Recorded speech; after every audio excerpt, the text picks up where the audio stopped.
ये एक प्रेरक कहानी है जिसे यदि आपने ध्यानपूर्वक सुनकर आत्मसात कर लिया तो आपको सफलता मिलनी निश्चित है।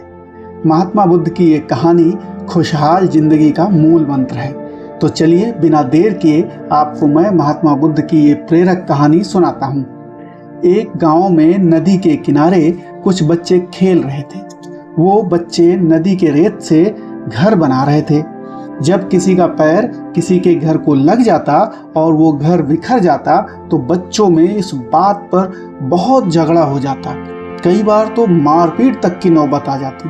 बदले की भावना से सामने वाले के घर के ऊपर बैठ जाते और उसे मिट्टी में मिला देते और फिर से अपना घर बनाने में तल्लीन हो जाया करते। बच्चे बार बार यही सब कर रहे थे। महात्मा बुद्ध चुपचाप थोड़ी दूरी पर खड़े होकर बच्चों का ये सारा खेल तमाशा देख रहे थे। उनके साथ शिष्य भी ये सब तमाशा देख रहे थे।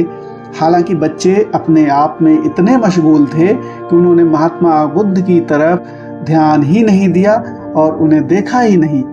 थोड़ी देर बाद वहाँ एक महिला आई और उसने बच्चों से कहा कि अब शाम हो गई है, तुम सब अपने अपने घर जाओ, तुम्हारी माएँ तुम लोगों का रास्ता देख रही हैं। महिला के कहने पर बच्चों को एहसास हुआ कि वाकई सूरज डूब रहा है और अंधेरा होने वाला है। बच्चों ने सोचा कि अब उन्हें घर जाना ही चाहिए। फिर क्या था, बच्चों ने अपने ही बनाए घरों पर उछल कूद कर उन्हें मिट्टी में मिला दिया।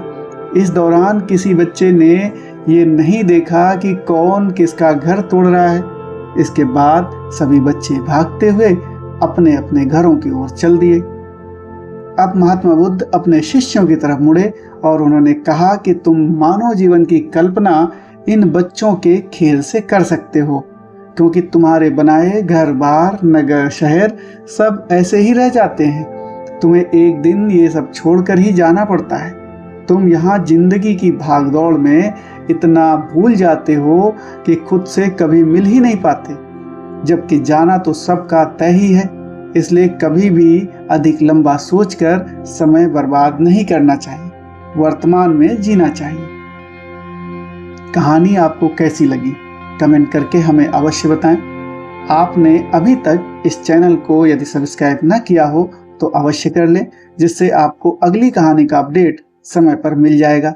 इस वीडियो को शेयर करेंगे तो और भी लोगों को जिंदगी जीने की सीख मिलेगी। फिलहाल इतना ही। नमस्कार।